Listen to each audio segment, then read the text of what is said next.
찬송가 148장입니다.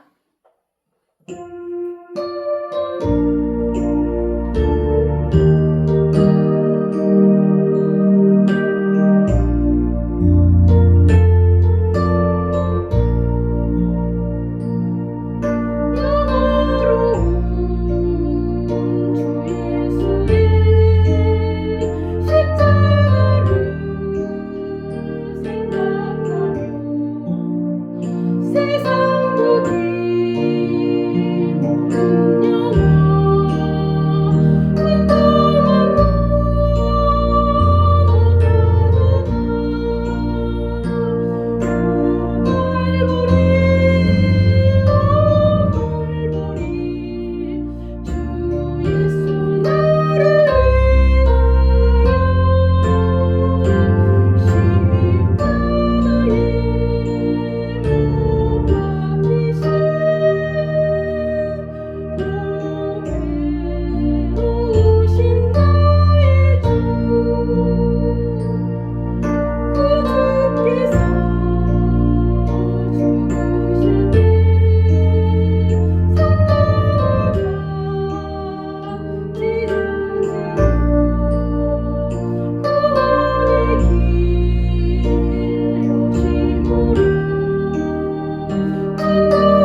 그 보배로우신 나의 주님께서 나를 보배롭게 여겨주신다고 합니다.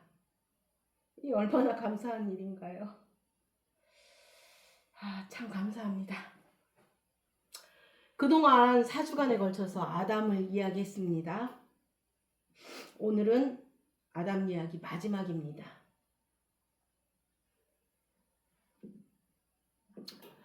창세기 3장 17절에서 19절입니다.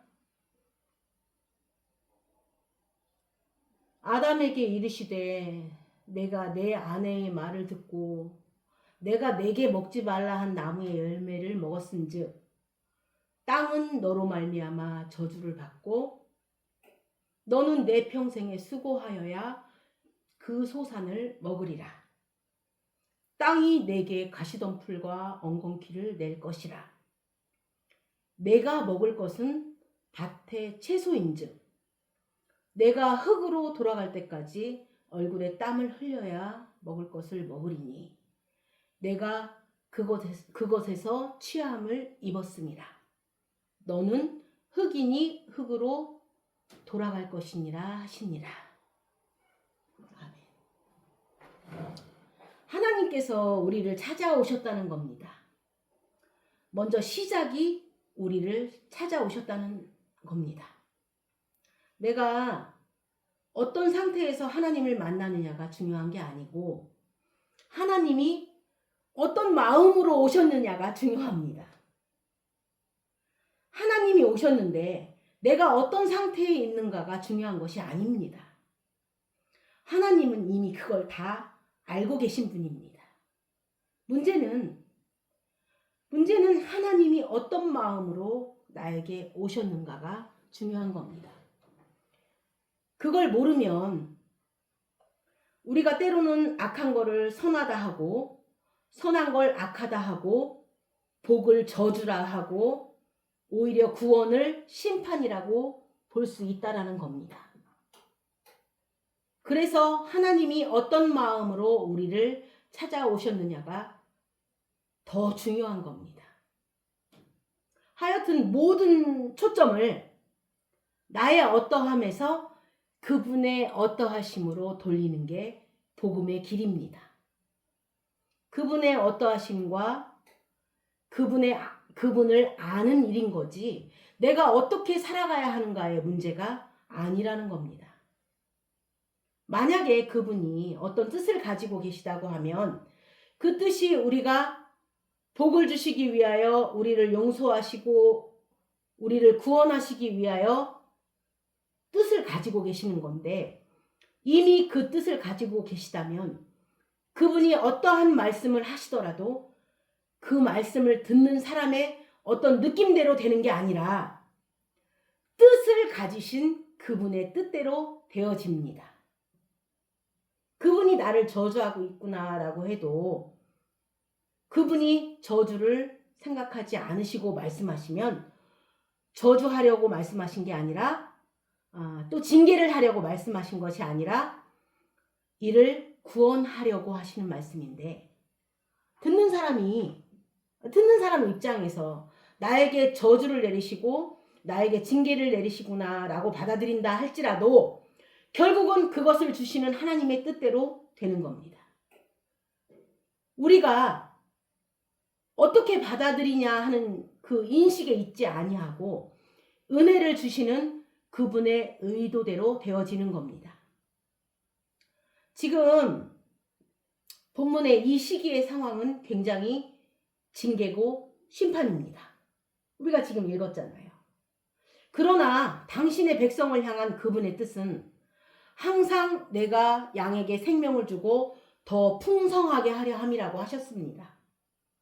생명에 관한 문제고 살리시겠다는 것이고 그 생명을 더욱더 풍성하게 하시겠다는 겁니다. 지난주에도 말씀드렸지만 아내에게는 잉태하는 고통을 주지만 그 잉태하는 고통을 본인에게는 저주로 받아들이면서 저주로 받아들이면 저주일 수도 있겠지만 그러나 하나님은 그에게 진리를 낳고 새 생명을 낳게 해주는 영적 해산의 거룩한 고통을 예언하신 겁니다. 영적인 산고를 얘기하는 겁니다. 영적 해산의 고통을 얘기하고 계신 겁니다. 결국 그 영적인 생명을 낳고 살아가는 하늘나라에서는 남편을 사랑하고 남편은 아내를 다스리는 일이 일어난다라는 겁니다. 그리스도가 우리의 생명의 주인이 되시고 우리를 다스리시고 우리는 끊임없이 주님을 사랑하는 가장 이상적인 하늘적 생명의 차원을 예언하고 계시는 겁니다. 그러면 남편에게도 네가 아내의 말을 들어서 땅이 저주를 얻었다고 하는데 그럼 원래 흙으로 지었다는 것은 결국 땅입니다. 신약에 와서 예수님께서 글을 땅에다 쓰셨다고 했습니다. 그러니까 우리는 무엇을 썼느냐가 중점이 아니라 어디다 쓰셨느냐에 포커스를 해야 합니다. 시내산에서 돌에 써서 모세에게 주셨던 그분께서 이제는 육신을 입고 오셔서 땅에 쓰시는 겁니다. 곧 흙으로 지은 사람의 마음에 법을 새기는 겁니다. 제가 자주 얘기하잖아요. 내가 내 마음과 내 생각에 법을 기록하리니 너는 나의 백성이 되겠고 나는 너의 여호와가 됨이니라. 전에는 돌에 새긴 법은 네가 이것을 지키면 너는 나의 백성이 된다. 내가 내 언약을 잘 듣고 지키면입니다. 그런데 이제 예레미야를 통해서 주시는 법은 지키면이라는 말이 빠집니다. 내가 기록하리니 너는 나의 백성이 되고 나는 너의 여호와가 됨이라. 다릅니다. 그때부터는 내가 아니고 법이 법을 성취하는 겁니다. 전에는 우리가 법을 읽고 성취해야 되는 무거운 짐이었는데 이제는 법이 스스로 그 일을 완성하신다는 겁니다. 그러니까 우리 안에 성령의 법이 오셨다는 것은 그 법을 완성하기 위해서 오신 것입니다. 하늘에서 이루어진 것이 땅에서도 이루어지게 하기 위해서입니다.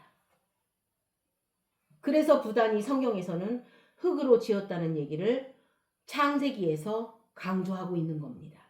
흙은 흙으로 돌아가기 마련이지만 우리는 흙으로 지어졌지만 흙으로 돌아가는 흙이 있고 이 흙에 생명의 씨앗이 뿌려지고 농부에 열심히 깃들어지면 그 흙은 열매를 맺는 밭이 되는 겁니다. 그래서 우리를 결국은 동산으로 만들기 위하여 흙으로 지으시는 겁니다. 그러나 나중에 흙은 흙으로 돌아가고 생명을 받아서 동산이 되어진 흙은 영생을 하는 겁니다. 그때부터는 생명을 산출하는 영원한 생명이 되는 겁니다. 흙으로 지어졌지만 생명을 열매를 맺는 흙이 되는 거고 밭이 되는 겁니다. 그래서 그 시작이 동산인 겁니다. 우리 마음 동산에서부터 시작하는 겁니다.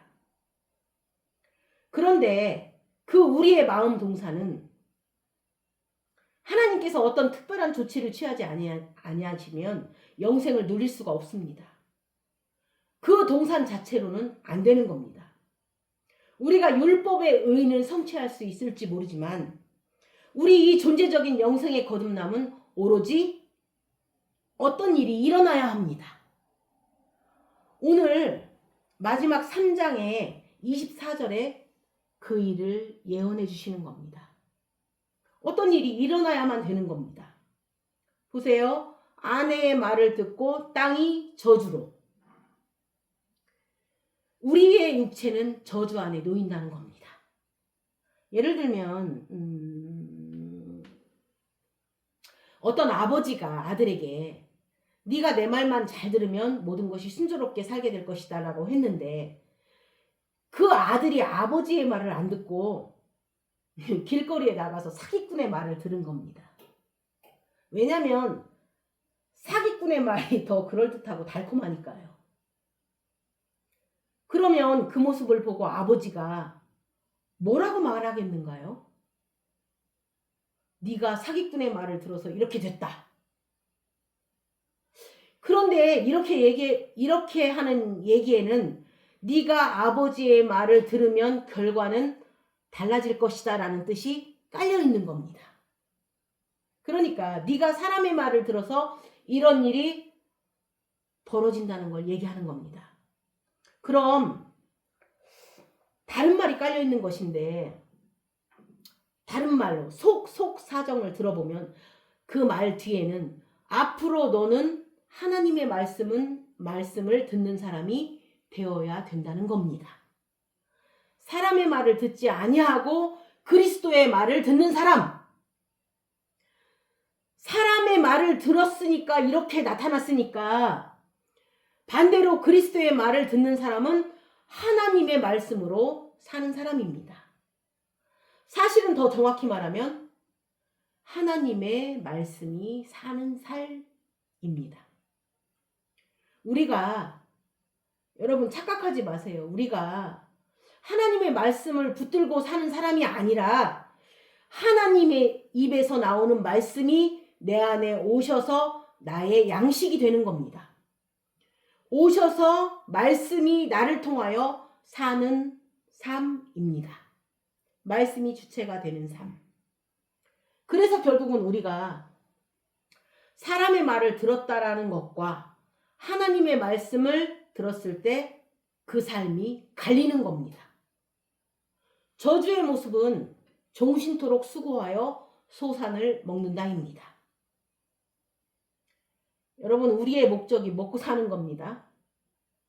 우리의 육체의 삶의 목적이 그렇게 열심히 하고 땀을 내고 수고하는 모든 이유는 사람에게 보여주기 위해서 사는 겁니다. 그냥 이거 육신 흙으로 되어질 존재를 위해서 사는 겁니다. 그럼 나중에 남는 건 여러분 흙입니다. 우리에게 영생이 남지 않는 겁니다. 우리의 마지막이 영생이 되어지지 않는다면, 거듭남이 되어지지 않는다면, 거듭남이 없다면 우리는 진짜 결국 흙을 위해서 살아가는 존재들일 뿐입니다. 그렇죠? 땅이 내게 가시덤불과 엉겅퀴를 낼 것이다. 이건 뭐 하는 건가요? 이거 마태복음 13장 22절에 있습니다. 여러분 보시겠습니다. 마태복음 13장 22절입니다. 가시떨기에 뿌려졌다는 것은 말씀을 들으나 세상의 염려와 재물의 유혹에 말씀이 막혀 결실하지 못하는 자요. 결국은 가시덩굴과 엉겅퀴라는 것은 우리 마음 땅 안에 끊임없이 가시덩굴과 엉겅퀴를 낼 것입니다. 우리가 그분과 동행하는 삶, 영적인 삶을 경험하지 않을 때는 우리 안에는 끊임없이 재물의 유혹과 욕심과 염려가 있다는 것입니다. 세상의 욕심이 내게 물려올 때에 나의 힘으로 그것들 모두 이길 수 없네. 거대한 폭풍 가운데 위축된 나의 영혼 어찌할 바를 몰라 헤매이고 있을 때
끊임없이 재물의 유혹과 욕심과 염려가 있다는 겁니다.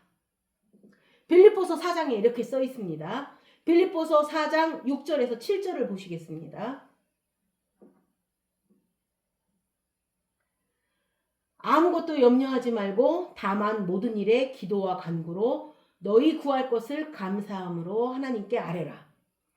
그리하면 모든 지각에 뛰어난 하나님의 평강이 그리스도 예수 안에서 너희 마음과 생각을 지키시리라. 우리가 사람의 말을 듣는 삶은 욕심과 재물의 유혹과 염려가 계속 거듭될 겁니다.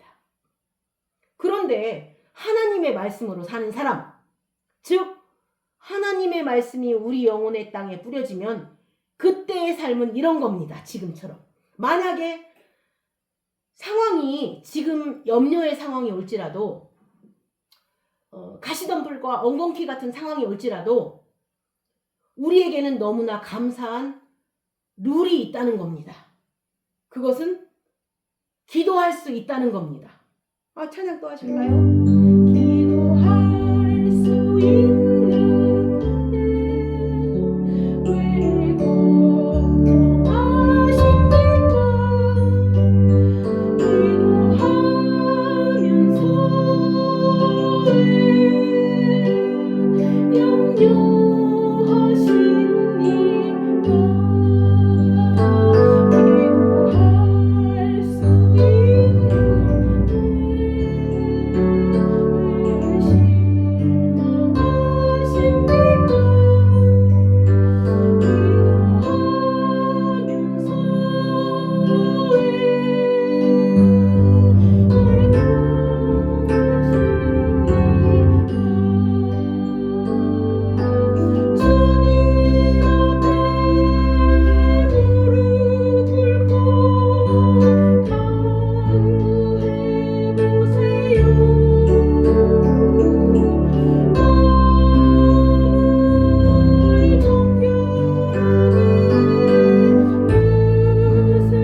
기도하면서 기도하면 돼요. 그런데 우리가 생각하기에 기도하지 않고 될 만한 일들도 있습니다. 그래서 자기가 해보려고 하는데 해보려고 하기는 하는데 조금 의심스럽고 걱정이 되는 겁니다. 여러분, 우리는 도저히 방법이 없다 할 때 평화가 임하는 겁니다. 경험해 보셨는가요? 도저히 나에게는 방법이 없다 할 때 평화가 임하는 겁니다. 평화. 그러니까 우리가 간구할 수 있다.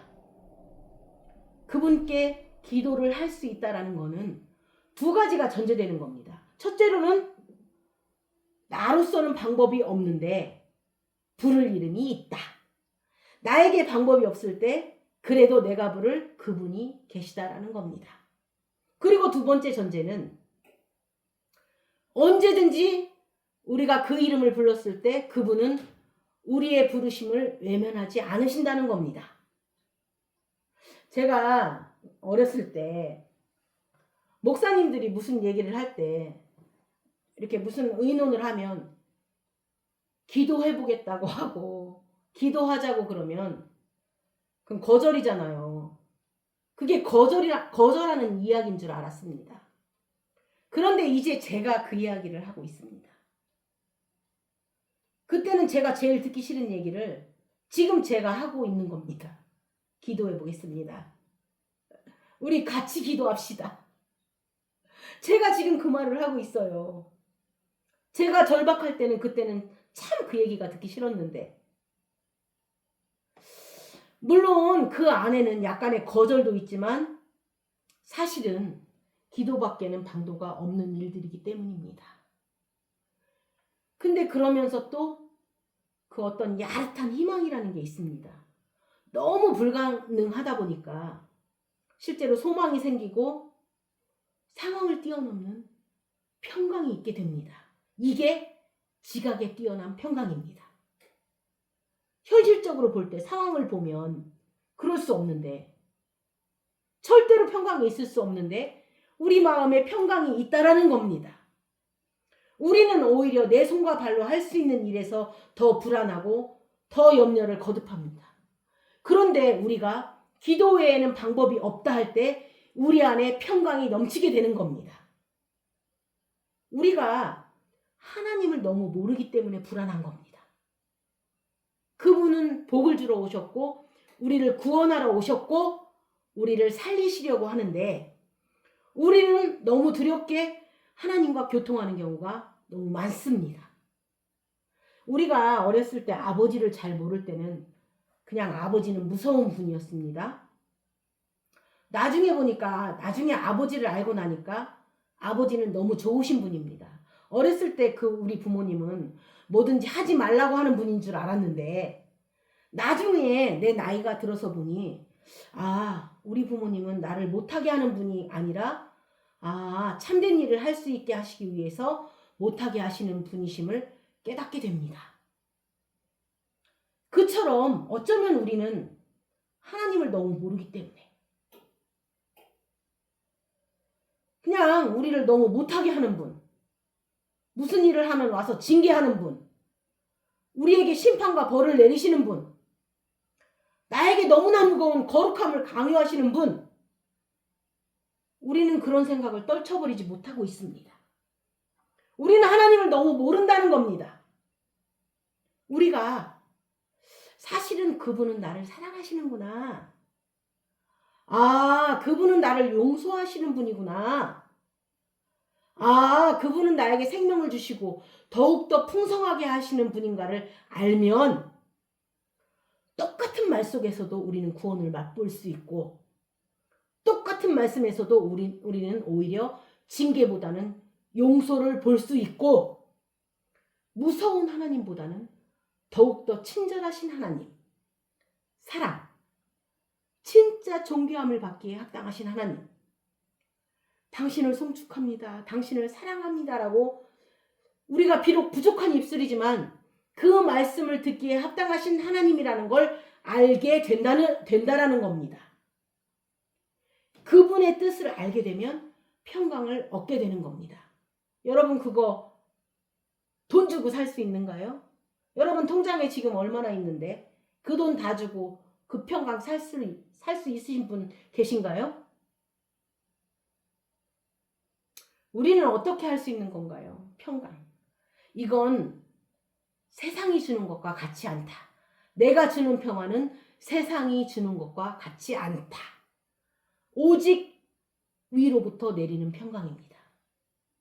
끊임없이 그분을 알아갈 때 오는 겁니다. 우리가 내리고 있었는데도 모르고 있었던 겁니다.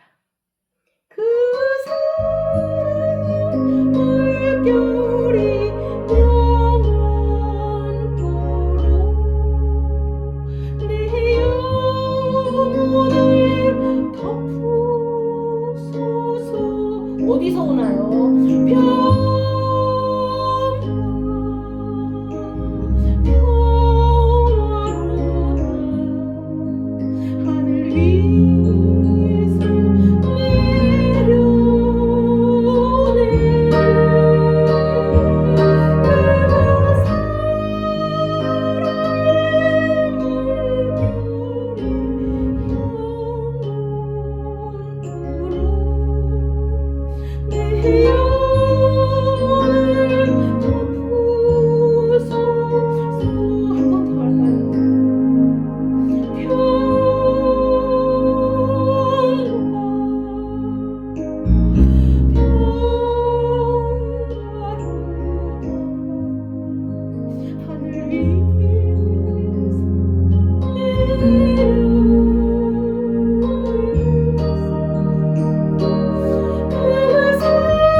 있었는데도 우리가 모르고 있었던 겁니다. 우리의 인식의 틀을 확 바꾸는 겁니다. 하나님, 구원의 하나님, 친절하신 하나님, 용서하시는 하나님, 생명을 주시는 하나님입니다. 그분은 우리에게 어떠한 이런 일을 하라고 강요하고 또 왜 사명을 감당하지 않느냐고 재촉하시는 분이 아니라는 겁니다. 그분은 오늘 하루의 삶 속에서 나를 바라보며 만족하시는 분입니다. 왜냐하면 그 사명을 감당하실 분은 결국 내가 아니고 당신 자신이라는 걸 알기 때문입니다. 나를 부르시는 이는 미쁘시니 그가 또한 이루시리라. 그분이 이루실 겁니다. 그분이 이루실 것이고 그분이 감당하실 것이기 때문입니다. 그러면 우리는 알자라는 겁니다. 그분을 더욱더 알자는 겁니다. 우리가 사람의 말을 들었으니까 이렇게 됐지만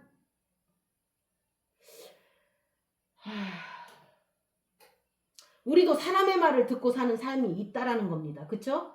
우리도 자기의 음성, 자기 안에서 욕심이 울려 퍼지는 음성, 자기의 어떤 본질이 자기에게 끊임없이 요구하는 음성, 하나님의 말씀이 아닌 음성, 또 어떤 사회적인 전통의 얘기들, 여태까지 아무 생각 없이 그냥 들어왔던 이야기들, 우리가 이런 것들에 묶여서 때로는 두려워하고 살아왔다라는 겁니다. 그 삶은 끊임없이 아까 말했듯이 재물의 유혹과 염려와 근심의 연속이라는 겁니다. 여러분 그렇게 살아오셨죠? 재물의 유혹, 염려, 근심, 그걸 계속 반복하면서 살아왔죠? 그걸 얘기해 주는 겁니다. 그 정답을 얘기해 주는 것인데 과연 그것이 우리에게 징계가 되겠냐는 겁니다. 하나님은 그 삶은 이런 것이다라고 얘기해 주는 겁니다. 그러면 여기에는 정답이 있다는 겁니다. 앞으로 너는 그리스도의 말을 들어라. 하나님의 아들은 돌로 떡을 만드시는 분이 아니라 하나님의 입에서 나오는 말씀으로 사는 사람입니다. 하나님의 입에서 나오는 말씀을 듣는 사람들이라는 겁니다. 그 말씀이 내 영혼에 뿌려지는 사람들이라는 겁니다. 여러분 하나님의 말씀을 들으면 어떤 상황에서도 아무 염려하지 아니하고 우리가 기도와 간구함으로 그분께 아뢰 수 있고 결국은 우리가 생각하는 이 지각에서 뛰어난 현재 상황을 뛰어넘는 평강을 위로부터 얻게 될 것을 말씀하시는 겁니다. 구구절절 얘기 안 해도 그렇죠. 이렇게 될 것이다라고 구구절절 얘기 안 해도 잘못된 쪽을 얘기하면 늘 잘된 쪽에 이야기가 있다라는 겁니다. 하나님은 우리의 지각을 뛰어넘으십니다. 우리의 지각으로 생각하지 말자는 겁니다. 그렇죠? 모든 지각이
말씀을 보시겠습니다. 이 말씀은 여기서 보면 아내의 말을 듣고 땅은 저주를 받는다는 것은 우리의 마음 땅은 결국 염려하는 삶으로 전락한다는 겁니다. 남을 살려주기 위한 삶이 아니라 자기가 살아가기 위해서 땀 흘리고 죽어야 되는 삶인데 결국 이게 저주라는 겁니다. 그런데 하나님의 말씀을 듣는 삶은 사실은 하나님의 말씀도 우리의 노력으로 듣는 게 아닙니다. 말씀이 우리를 유도탄처럼 쫓아다니는 겁니다. 내가 그렇게 살기 싫어도 말씀이 자꾸 쫓아와요.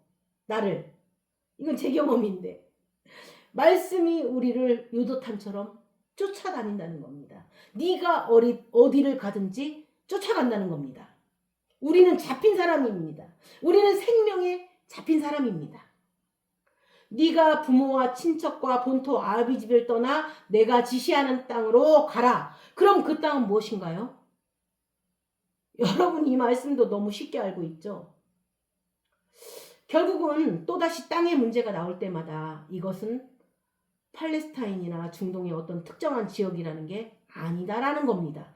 그 땅은 결국 아브라함처럼 자기의 하나님의 부르심이 있기에 합당하지 아니하고 전혀 갖추어지지 아니한 어떤 사람을 하나님께서 긍휼하심으로 찾아오셔서 그냥 이렇게 불러내시는 겁니다. 어떻게 불러내시는가요? 내가 이렇게 하겠다는 겁니다. 어떻게? 그 지시하는 땅으로 가라. 그러면 그 지시한 땅은 당신이 하실 일이 있었던 겁니다. 우리의 마음 땅을 하나님이 원하시는 새하늘과 새 땅으로 만드시는 작업이 있었던 겁니다. 그 축복을 받은 자의 삶은 내가 너로 큰 민족을 이루고 복을 주어 내 이름을 창대케 하리니 너는 복의 근원이 될 것이다 라는 겁니다. 근원이라는 거는 네가 가는 곳마다 전해질 것이다 라는 겁니다. 네가 가지고 있는 것을 다른 사람에게 전해주게 될 것이다 라는 겁니다. 제가 목회자로서 좀 부끄러운데 거울을 바라보면서 제가 사역자처럼 안 생겼다는 생각을 할 때가 있습니다. 제 얼굴을 봐서는 별로 이해가 안 됩니다. 그런데 제가 여기 나와서 설교를 한다는 얘기는 여러분에게 특별한 깨달음을 가지고 가르치는 자리에서 나오는 게 아니라 저는 끊임없이 하나님의 돌보심을 받는 사람으로 끊임없이 하나님의 사랑의 부으심을 경험한 사람으로 여기에 나와 있는 겁니다. 무슨 얘기인지 아시나요? 하나님의 끊임없이 나에게 주신 것을 가지고 지금 이 자리에 있는 겁니다. 여러분, 성경을 강요하면은 쪼개는 것 같지만 저는 감히 하나님의 말씀을 쪼갤 수 없습니다. 말씀을 쪼개는 것이 아니라 오히려 제가 쪼개집니다.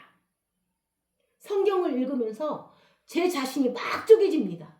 그 사랑이 그냥 녹아버립니다. 설교는 그냥 그 녹은 사랑을 가지고 여러분과 함께 있는 겁니다. 그러니까 저의 어떤 성실함이나 꾸준함이나 인내함이나 특별한 어떤 것을 자신할 게 하나도 없습니다. 남보다 뛰어나거나 그렇지도 않습니다. 오히려 못합니다. 그런데 진짜 자랑할 게 있다면 하나님이 저를 사랑하신다는 겁니다. 나를 자랑하는 것이 아니라 하나님이 저를 얼마나 사랑하신다는 것과 저를 얼마나 용서하시고 저를 사랑하시는 걸 이야기하겠다는 겁니다. 그래서 지금 저는 우리 센터 분들한테 계속 얘기하잖아요. 저희 교회 분들한테 얘기하잖아요. 저희 인생에서 주어를 제 이름을 빼고 하나님을 주어로 하고 싶다고. 하나님께서 이렇게 하신 영혼 송필환. 하나님께서 이렇게 한 영혼 송필원. 하나님께서 이렇게 베풀어준 영혼 송필원. 하나님께서 이렇게 기다려준 영혼 송필원. 하나님께서 이렇게 떠나지 아니하시고 끊임없이 돌봐준 그 영혼 송필원. 제 인생의 총정리를 하나님으로 주어로 바꾸고 싶은 겁니다. 그러니까 결국은 하나님이 주시는 것을 제가 받은 겁니다. 그 받은 걸 지금 전하고 있는 겁니다. 끊임없이 사랑받는 자로 있는 거고, 끊임없이 하나님의 용서와 기다려주심과 용납하심을 받는 자로 이 자리에 나와 있는 겁니다. 그래서 가는 곳마다 제가 하나님께 받은 것이 전해진다는 겁니다. 거저 받았기 때문에 거저 주겠다는 겁니다. 그것을 받았기 때문에 그것을 예언하고 있는 겁니다. 내가 너에게 복을 주겠다는 약속입니다. 내가 너에게 끊임없이 복을 주기 때문에 그 복은 결국 흘러 넘칠 것이다라는 겁니다. 여호와는 너에게 복을 주시기를 원하며 너를 지키시기를 원하시며 여호와는 그 얼굴 너를 향하여 드사 은혜와 평강 주시기 원하노라. 여호와는 너에게 복을 주시기를 원하며 너를 지키시기를 원하시며 여호와는 그 얼굴 너를 향하여 드사 은혜와 평강 주시기 원하노라.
그러면서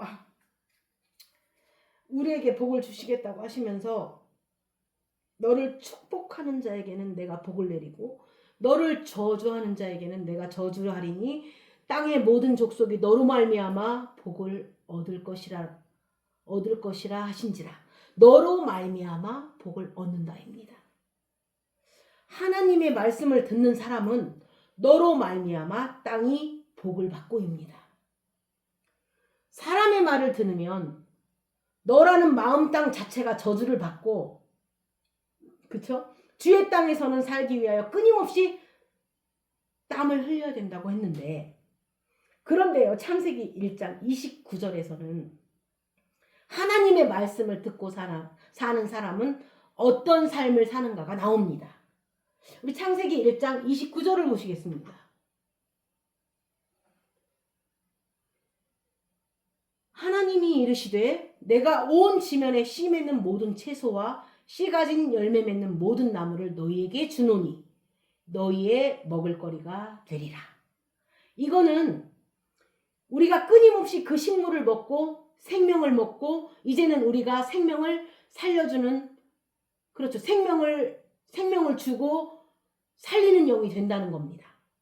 전에는 우리가 살아있기 위해서, 살아남기 위해서, 죽지 않기 위해서 땀을 흘리는 삶이었지만 하나님의 말씀을 듣는 삶은 이제는 생명을 먹는 겁니다. 씨를 먹고 씨가 가진 열매를 맺는 나무가 된다는 겁니다. 씨를 가진 열매, 열매가 있는데 그 열매 안에 씨가 있다는 겁니다.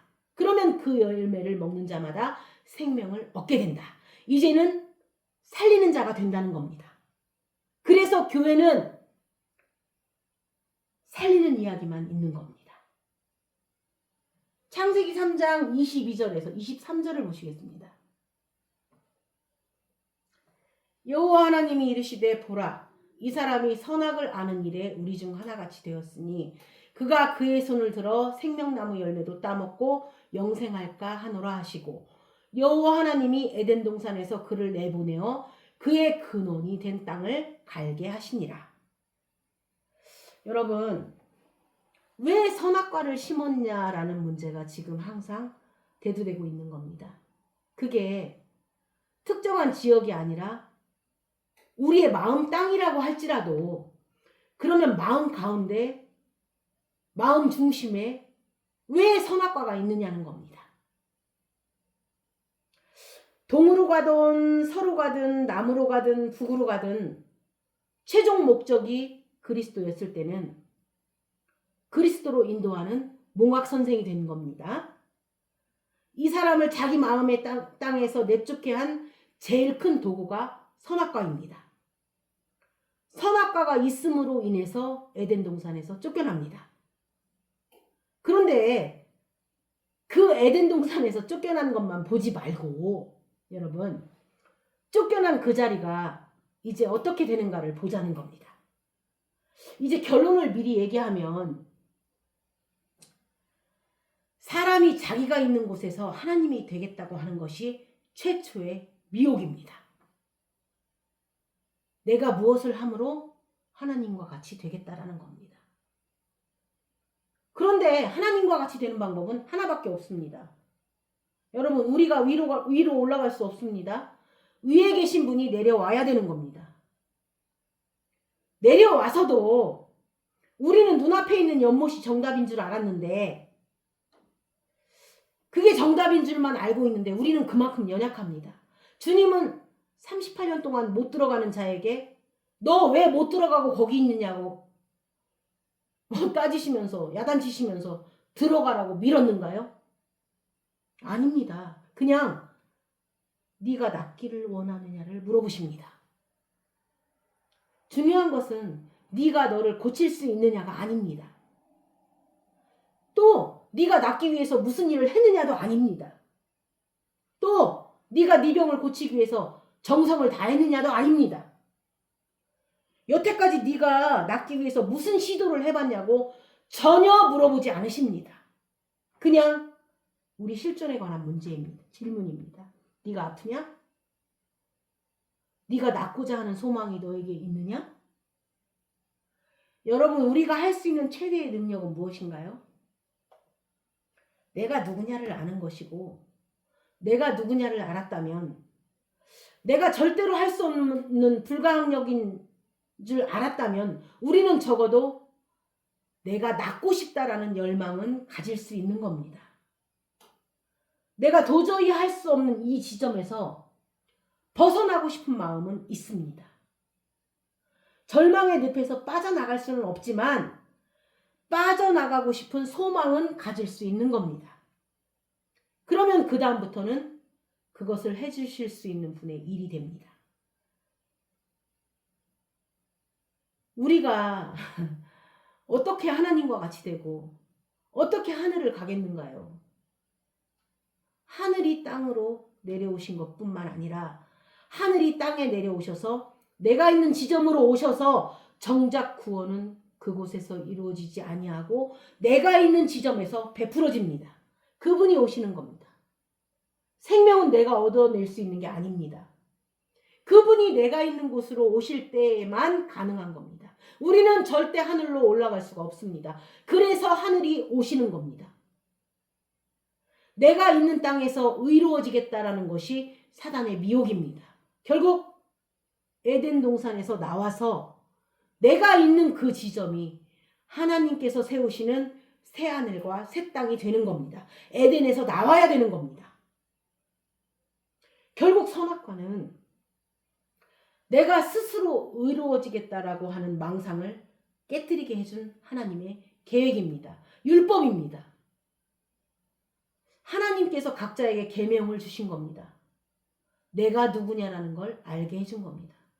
결국 내가 있는 그 동산에서 나와서 나 있는 지점에서 내가 있는 그 지점에 하나님의 아들이 오셔서 그곳을 새로운 동산으로 만든 것입니다.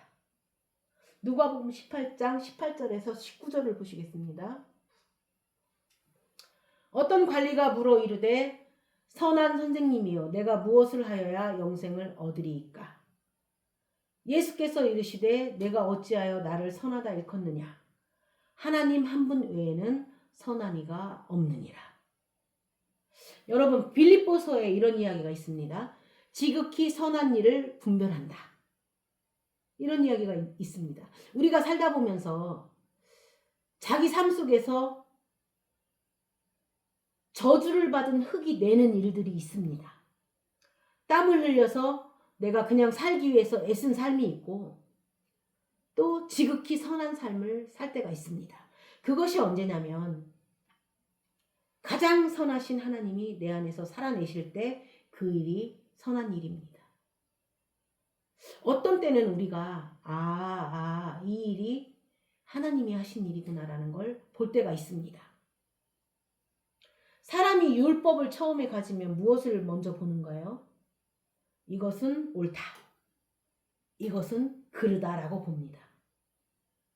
그러면 하나님은 네가 옳다라고 얘기하지만 그건 네 입장에서 옳음이다라는 겁니다. 아무리 옳다 그르다를 가르고 선과 악을 가르는 능력이 있다 할지라도 그 기준이 선하신 하나님일 때만 그것이 참된 선입니다.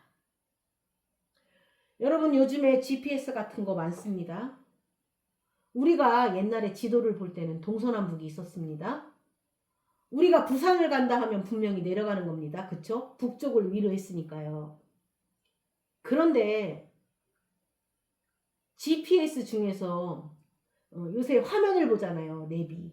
화면을 보면 동서남북을 안 하고 자기 차가 가는 방향 그 앞을 중심으로 해서 보기 때문에 그거는요. 남쪽으로 가도 올라가고 서쪽으로 가도 올라가고 동쪽으로 가도 계속 올라갑니다. 계속 올라가요. 아닌가요? 그런데 왜 그런가요? 거기에는 동서남북이 없기 때문입니다. 내가 중심이기 때문입니다. 그와 마찬가지로 우리가 율법을 가지고 소위 선과 악을 구분한다고 할지라도 항상 그 중심이 나였기 때문에 내 입장에서 선한 것을 선하다고 하고 내 입장에서 만족되는 것을 감사하다고 하고 내 입장에서 옳지 않아 보이는 것을 악하다고 얘기하는 겁니다. 그런데 그것이 하나님의 입장에서는 아니다라는 겁니다. 우리는 내 중심이기 때문에 계속 올라갑니다. 그러니까 선과 악의 기준이 나라는 겁니다. 우리 중 하나와 같이 된다고 하는데 선과 악은 아는데 그것이 참된 선은 아닙니다. 하나님과 같이 된다라는 그 참된 같음은 하나님이 내 안에 오셔서 나의 생명이 될 때만 같은 겁니다. 내가 의로워져서 의를 닦았다는 그 의는 결국 하나님과 대적하는 같음입니다. 조직폭력 깡패들 있잖아요. 조직폭력배. 조직폭력배에서 부두목이 갑자기 두목 앞에 가서 나는 오늘 당신과 같아졌습니다라고 하면 그 사람은 그날 밤에 죽습니다. 같은 겁니다. 내가 이제 앞으로 대립하겠다는 거 아닌가요? 그것은 연합이 아닙니다. 하나님이 우리에게 주시고자 하는 구원의 같음은 그분과 내가 하나가 되는 겁니다. 그것은 우리에게 방도가 있지 않고 그분이 오셔서 하나가 되어야 합니다. 그것은 우리의 동산에서 쫓아내야만 되는 겁니다. 저가 손을 들어서 스스로 생명을 얻게 하는 일을 방지해야 되는 겁니다. 오직 그분이 하셔야 되는 겁니다. 그래서 마지막 절입니다.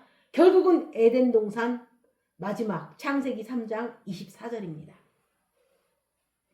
이같이 하나님이 그 사람을 쫓아내시고 에덴 동산 동쪽에 그룹들과 두루 도는 불칼을 두어 생명나무의 길을 지키게 하시니라. 여러분 이상하지 않은가요?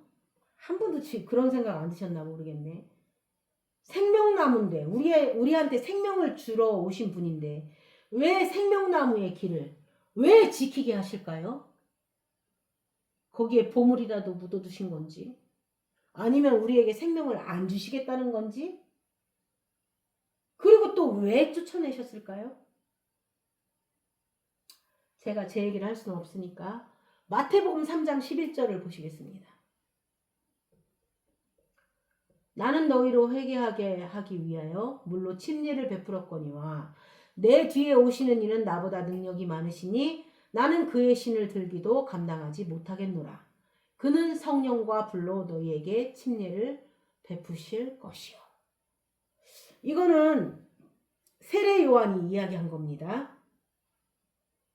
개역 한글에서는 세례라고 하고 개역 개정에서는 침례라고 하는데 사실은 침례가 더 성경적일 수가 있습니다.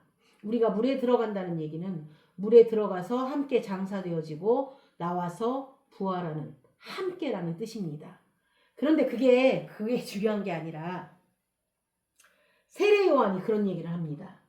나는 물로 세례를 줬지만 그는 불과 성령으로 준다고 합니다. 그러면 도대체 불은 무엇이고 성령은 무엇인가요? 여러분 일단 화영검입니다. 화영검에 불이 나면 성령의 검이 됩니다. 그러니까 결국은 그 화영검이라는 자체에서 우리가 세례가 무엇인가를 발견할 수 있는 겁니다. 그럼 또 도대체 세례라는 것은 무엇인가요? 창세기 22장 6절에서 7절을 보시겠습니다.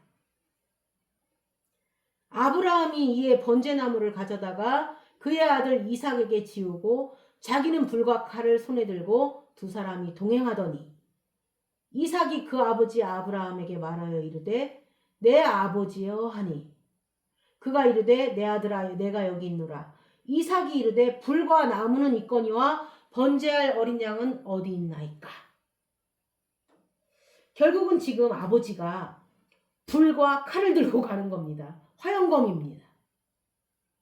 화영검을 들고 지금 모리아산으로 가서 누구를 태우는 건가요? 결국은 그 나무를 지고 가는 예수님께서 그렇죠. 구레네 시몬에게 그걸 지우기 전에 예수님께서는 실제로 그 나무를 지고 골고다 언덕으로 가셨습니다. 십자가의 나무를 지고 골고다로 가는 나무는 이거 완전히 그리스도를 예표하는 겁니다. 십자가로 올라가는 그 그리스도를 예표하는 겁니다. 그 본인 이삭은 몰랐습니다. 이삭은 실제 예수가 아니라 예수님의 예표였으니까요. 그런데 여기는 누가 올라가나요? 지금 이 불은 누구를 태우는 것인가요? 본인 자신을 태우는 겁니다. 이 불과 칼은 결국 누구에게 손을 댈 것인가 하면 바로 어린 양이신 예수 그리스도입니다. 결국 화영검의 이 불은 심판의 불이 아니라 제물이 되실, 제물을 태우실, 십자가에서 우리를 위하여 우리 때문에 우리의 모든 죄를 위하여 십자가에서 그 제물이 되실 바로 그 어린 양이신 예수 그리스도를 이야기하는 겁니다. 예수 그리스도가 당하실 십자가의 일이 곧 화영검의 일입니다.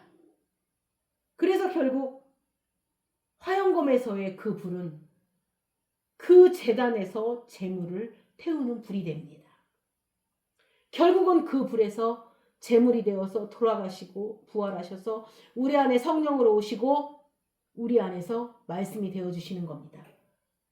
결국은 십자가에서 돌아가신 사건으로 끝나지 아니하고 십자가에서 돌아가셔서 부활하셔서 결국은 죽은 자들에게 찾아오셔서 죽은 자들 안에서 부활이 일어나서 생명이 되어주시는 겁니다. 곧 우리 안에서 생명으로 살아가시는 하나님이 육신으로 예수로 계시다가 성령으로 오셔서 우리의 생명의 주인이 되어주시는 참된 영적 세례입니다. 화영검은 결국 당신이 당할 십자가, 우리를 구원해 주기 위해서 에덴에서 우리 스스로의 마음밭에서 쫓아내서 다시 우리의 지점까지 찾아오시는 십자가의 길을 스스로 우리에게 예언해 주시는 겁니다. 십자가에서 불로 태워지실 예수 그리스도가 제물이 되어주셔서 결국 우리 안에 검으로 오셔서 성령으로 오셔서 결국 말씀의 검이 되어주시고 결국은 우리가 늘 말씀할 때 빛, 말씀, 떡, 성령 이것은 다 그리스도입니다. 결국 그분은 우리에게 참된 영적 세례를 해주시겠다는 겁니다. 징계의 모습을 띄었지만 결국은 십자가를 통과해서 하늘이 우리 안에 와주시겠다는 걸 약속해 주시는 겁니다. 화영검, 십자가를 통과해서 하늘이 우리에게 와주시는 겁니다. 여러분, 그럼 우리가 할 수 있는 것은 무엇인가요? 우리가 이 구원에 대해서 내가 손과 발을 움직여서 할 수 있는 것은 아무것도 없습니다. 이 구원에 대해서만큼은 우리가 할 수 있는 것이 아무것도 없습니다. 우리는 능력이 없습니다. 우리는 선과 악을 구분할 능력도 없습니다. 왜냐하면 우리는 그 자리에 내가 있기 때문입니다. 그런데 우리가 할 수 있는 것이 무엇인가요? 나를 찾아오시는 하나님의 약속을 믿는 자들이기 때문에 우리는 언제든지 찾아오심에 대한 열망을 가질 수 있습니다. 우리는 내가 있는 자리에서 그분의 이름을 부를 수가 있습니다. 하나님 찾아와 주십시오. 하나님이 아담에게 찾아오시고, 여러분, 죄라는 것은 본인의 실상이 그대로 정직하게 드러나는 것입니다. 내가 누구냐라는 것이 드러내는 게 죄입니다. 그 나라는 그 존재가 드러난 흑암과 혼돈과 공허, 나의 실존이 드러난 그 불가항력의 지점에서 화영검의 그 아픈 십자가의 고통을 뚫고 찾아오셔서 하늘나라를 우리 안에 세워주시는 하나님이시오. 주 예수 그리스도시오. 나의 이 지점, 난 지금 눈앞에 지금 저기 들어가면 하나님을 기쁘게 한다는 것을 알고 있지만 알면서도 그 안에 들어가지 못한 38년, 알면서도 그 일을 할 수 없는 나는 불가능한 죄인입니다.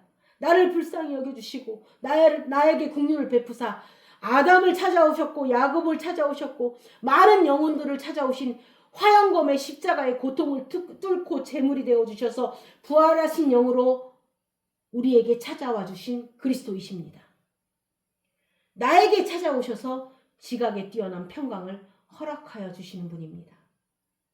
이 지각은, 이 상황은 나에게 지금 가시덩굴과 엉겅퀴지만 이 가시덩굴과 엉겅퀴 속에서도 서서 주님이 찾아오심으로 주님을 송축할 수 있는 여러분이 되시기를 주님의 이름으로 축원합니다. 찬양하시겠습니다.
살아계신 하나님, 나의 하나님, 나의 아버지,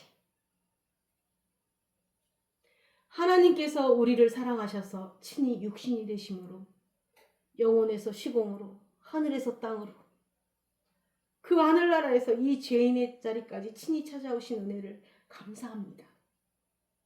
영원이신 주님이 우리의 죄안과 시공으로 오신 것은 부족함과 불가능의 실존을 날마다 몸부림치며 살아가는 우리 안에 그 참된 영생을 주시기 위한 것임을 알고 있사오니 우리 안에 찾아온 하늘나라가 우리 삶의 복이 되게 하여 주옵소서. 그것을 누리는 자들이 되게 하시고 그것을 나누는 자들이 되게 하여 주옵소서. 모든 염려와 모든 상황 속에서도 오히려 하나님의 말씀을 들을 때마다 지각에 뛰어난 평강이 넘치게 하시고 넘치는 평강이 사람들에게 복의 근원이 되게 하여 주옵소서. 하나님께서 내게 주신 모든 것들이 사람을 살리는 일이 되게 하시고 사람을 사랑하는 일들이 되게 하여 주옵소서. 무엇이 옳다 그르다의 선악의 논리에서 벗어나서 사람을 사랑하고 살려주는 생명나무의 삶을 살 수 있게 하여 주옵소서. 늘 하나님만을 송축하며 감사하며 영광 돌리는 놀라운 축복된 삶을 소망하며 예수 그리스도의 이름으로 기도드렸습니다. 아멘.